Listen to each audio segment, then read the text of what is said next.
بسم اللہ الرحمن الرحیم نحمدہ ونصلی علی رسولہ الکریم اما بعد۔ احباب گرامی، آج ہمارا مختصر القدوری کا چوتھا سبق ہے اور آج یہ چوتھا سبق ہم باب الحیض سے شروع کریں گے۔ یہ کتاب ہمارے پاس مکتبۃ البشریٰ کی ہے، اس کا صفحہ نمبر 43 ہے۔ آج کا سبق ہمارا جو شروع ہوگا وہ باب الحیض سے ہوگا۔ باب الحیض اقل الحیض ثلاثۃ ایام ولیالیھا۔ حیض کا سب سے پہلے لغوی معنی اور اصطلاحی معنی دیکھیں۔ حیض کا لغوی معنی ہے بہنا، اور حیض کی اصطلاحی تعریف وہ خون ہے جو عورت کے رحم سے ولادت کے علاوہ آئے، کیونکہ جو ولادت کے ساتھ خون آتا ہے اس کو نفاس کا خون کہتے ہیں۔ تو حیض کی مدت بیان کر رہے ہیں۔ اقل الحیض، حیض کی کم سے کم مدت 3 دن اور 3 راتیں ہیں۔ وما نقص من ذالک، اور جو اس سے کم ہوگا فلیس بحیض، پس وہ حیض نہیں ہوگا۔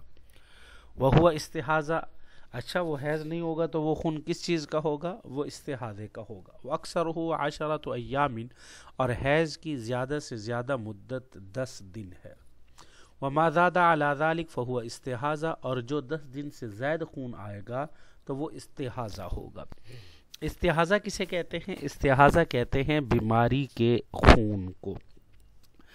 حیض کے خون کا حکم یہ ہے، جب حیض آئے تو حیض کے خون کا حکم یہ ہے کہ حیض کے خون کی صورت میں عورت کو جب خون آتا ہے تو اس وقت اس سے نماز، روزہ وغیرہ چھوٹ جاتا ہے۔ وہ نماز نہیں پڑھنی ہوتی، روزہ نہیں رکھنا ہوتا، عبادات نہیں کرنی ہوتی، اور اس کا حکم آگے آئے گا۔ دیکھیے فرمایا کہ وما تراہ المرأۃ من حمرات والصفرات والقدرات من ایام الحیض، اور جو عورت دیکھے سرخی سے، زردی سے اور مٹیالے رنگ سے حیض کے ایام میں فہو حیض، تو پس وہ حیض ہے۔ کیا مطلب؟ یعنی اگر حیض کے ایام میں جب حیض اس کو آ رہا تھا اور پھر درمیان میں سرخی رنگ کا خون آنے لگ گیا تو وہ بھی حیض شمار ہوگا، یا زرد کلر کا خون آنے لگ گیا تو وہ بھی حیض شمار ہوگا، یا مٹی کلر کا خون آنے لگ گیا تو وہ بھی حیض شمار ہوگا۔ ہاں، حتیٰ تر البیاض خالصا، حتیٰ کہ خالص سفیدی عورت دیکھے تو وہ خالص سفیدی جو ہوگی وہ حیض نہیں ہوگا، وہ خالص سفیدی جو ہوگی وہ حیض نہیں ہوگا۔ آگے فرمایا کہ حیض کا حکم بیان کر رہے ہیں کہ والحیض یسقط عن الحائض الصلاۃ ویحرم علیہ الصوم وتقضی الصوم۔ دیکھیں، ولا تقضی الصلاۃ ولا تدخل المسجد ولا تطوف بالبیت، اور حیض یہ ساقط کر دیتا ہے حائضہ سے نماز کو اور حرام کر دیتا ہے اس کے اوپر روزے کو۔ قضا دے گی روزے کی اور نہیں قضا کرے گی نماز، اور حیضہ عورت نہیں داخل ہو سکتی مسجد میں اور نہیں طواف کر سکتی بیت اللہ کا۔ کیوں؟ اس لیے کہ بیت اللہ بھی مسجد ہے، جب مسجد میں داخل نہیں ہو سکتی تو بیت اللہ کا طواف بھی نہیں کر سکتی۔ آگے فرمائے کہ ولا یأتیہا زوجہا، اور نہیں اس کے پاس آ سکتا زوج، یعنی نہیں اس کے پاس آ سکتا زوج کا مطلب یہ کہ زوج اس سے وطی نہیں کر سکتا۔ اور آگے فرمایا کہ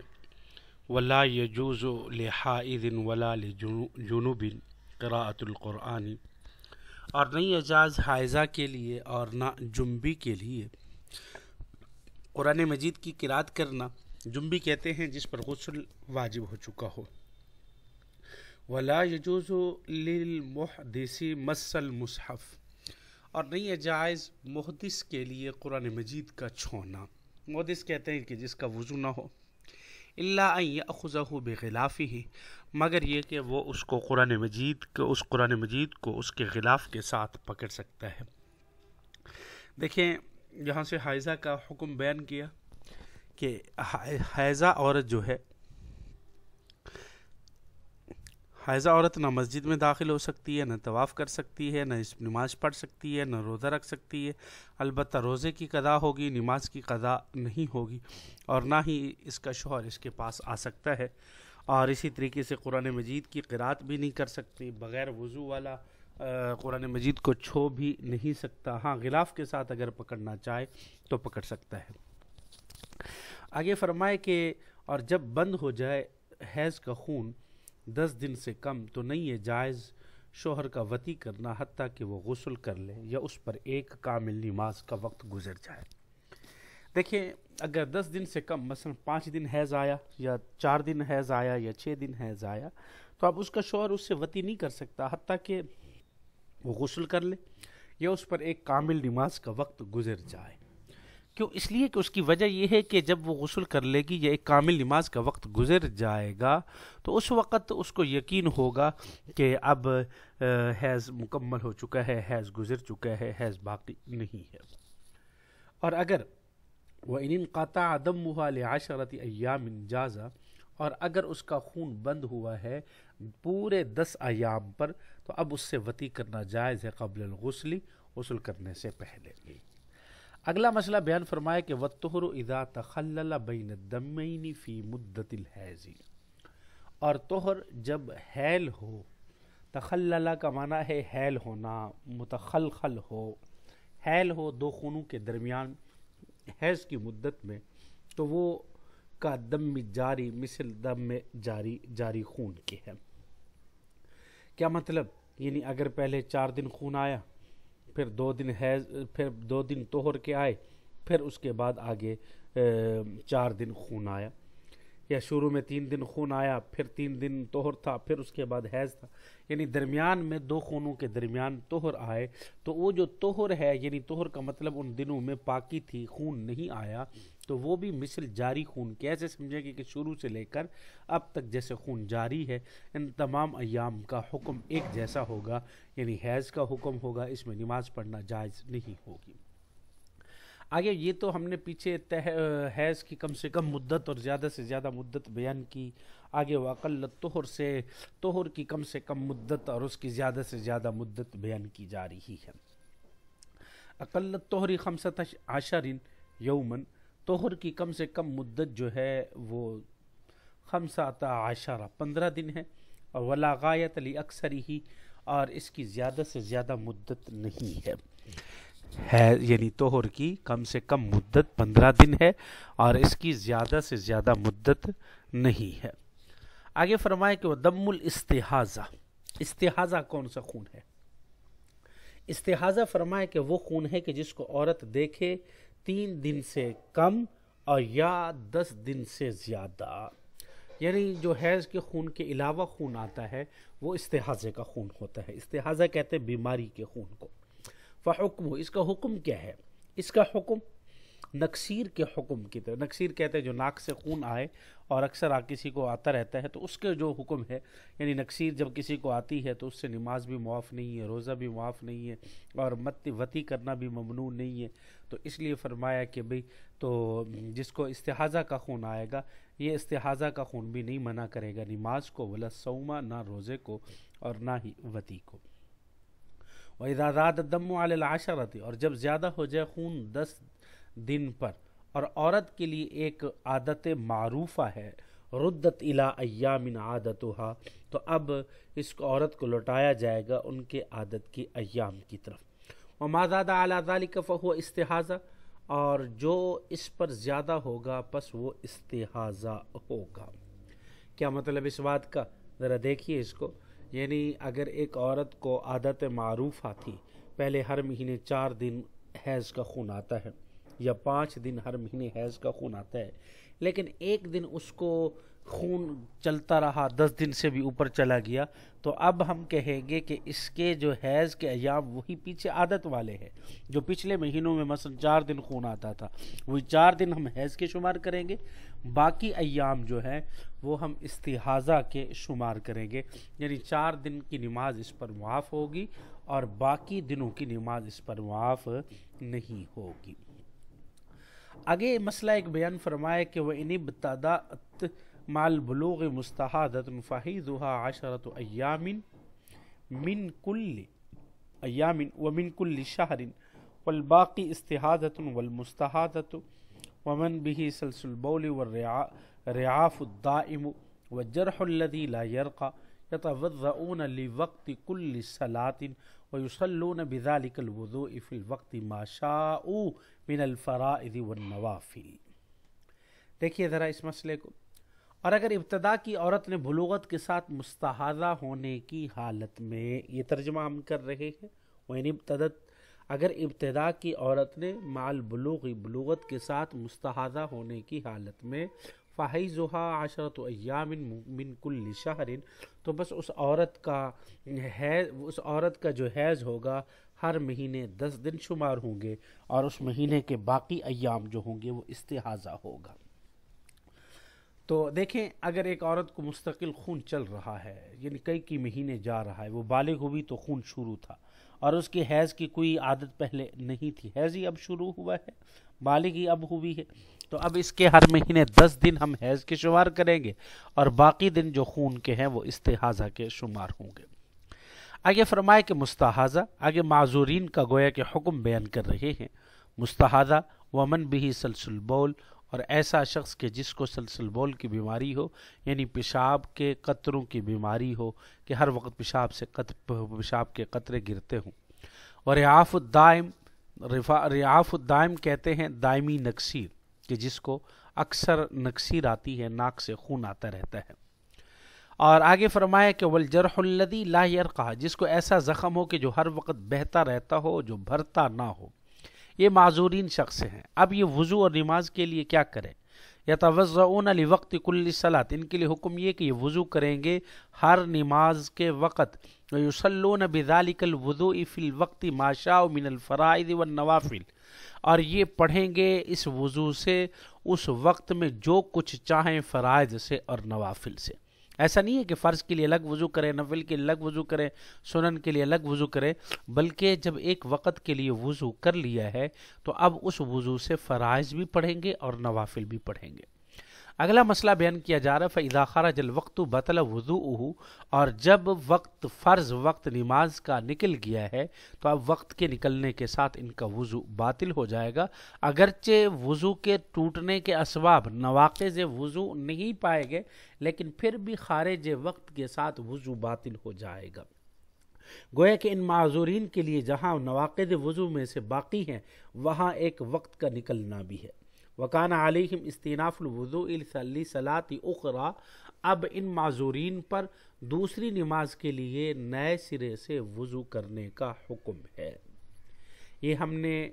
حیض کے متعلق کچھ مسائل بیان کیے ہیں، آگے والنفاس سے نفاس کے مسائل اور نفاس کی تعریف بیان کر رہے ہیں۔ والنفاس هو الدم الخارج عقیب الولادت، نفاس وہ خون ہے جو خارج ہو ولادت کے بعد۔ وَدَمُّ الَّذِي تَرَاهُ الْحَامِلُ وَمَا تَرَاهُ الْمَرْأَةُ فِي حَالِ وِلَادَتِهَا، اور وہ خون کہ جس کو حاملہ دیکھے، گویا کہ نفاس کی تعریف کی جا رہی ہے، وہ خون کہ جس کو حاملہ دیکھے، یا وہ خون کہ جس کو عورت ولادت کے وقت دیکھے، قبل خروج الولد، بچے کی پیدائش سے پہلے، استحاضۃ، تو وہ استحاضہ شمار ہوگا۔ دیکھیں، بچے کی پیدائش کے بعد جو خون آئے گا رحم سے وہ نفاس شمار ہوگا۔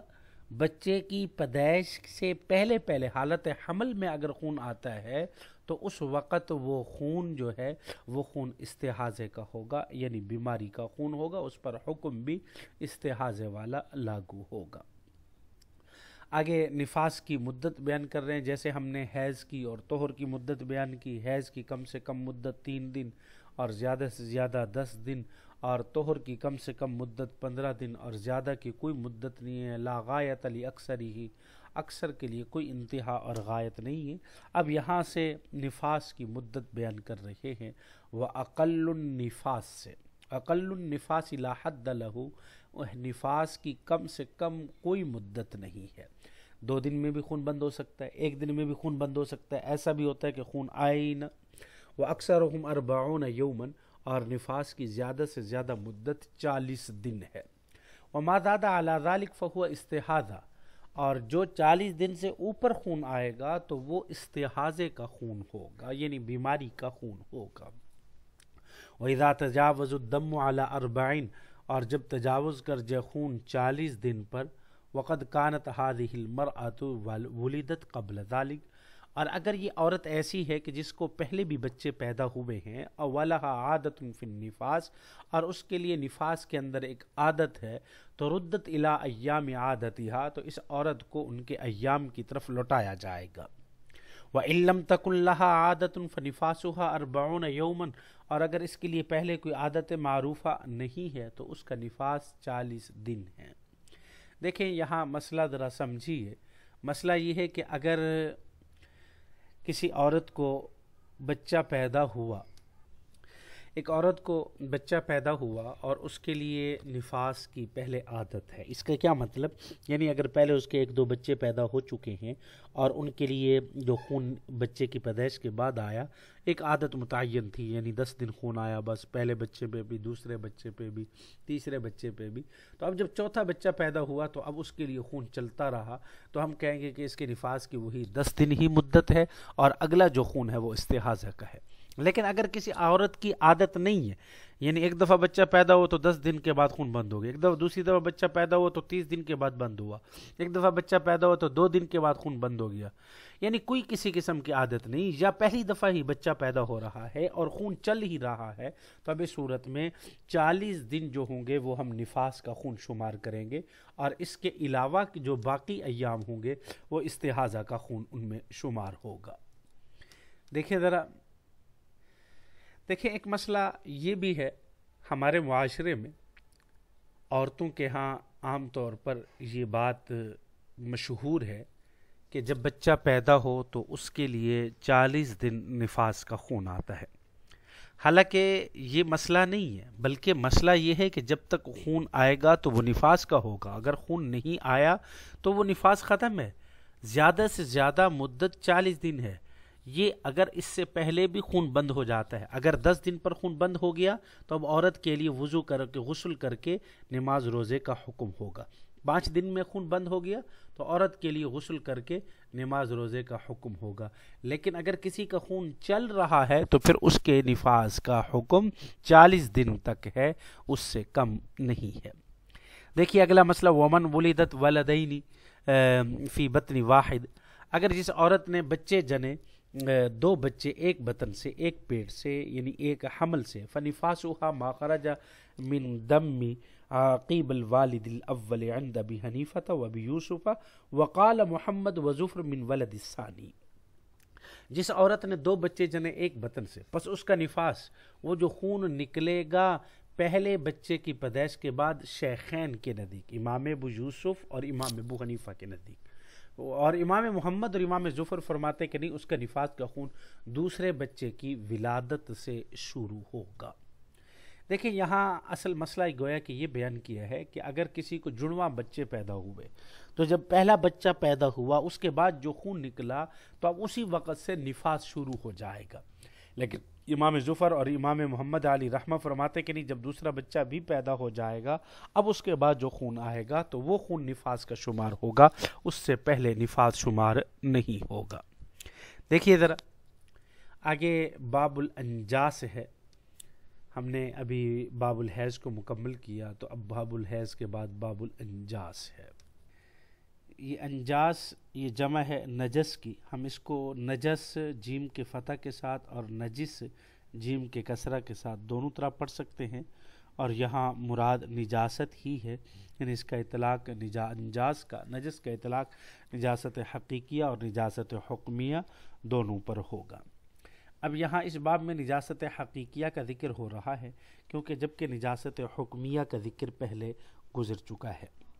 دیکھیے ذرا، تطہیر النجاست واجب من بدن المصلی وثوبہ، کہ نجاست کا پاک کرنا واجب ہے نمازی کے بدن سے اور اس کے کپڑوں سے، ومکان الذی یصلی علیہ، اور اس جگہ سے جس پر وہ نماز پڑھے۔ گویا کہ نمازی کے لیے یہاں چند شرائط بیان کی ہیں کہ اس کے بدن کا پاک ہونا، اس کے کپڑوں کا پاک ہونا، اور جس جگہ پر نماز پڑھے اس جگہ کا پاک ہونا، یہ 3 شرطیں یہاں بیان کی گئی ہیں۔ آگے فرمائے کہ وَيَجُوزُ تَطْهِيرُ النِّجَاسَةِ بِالْمَاءِ بِكُلِّ مَاءٍ طَاهِرٍ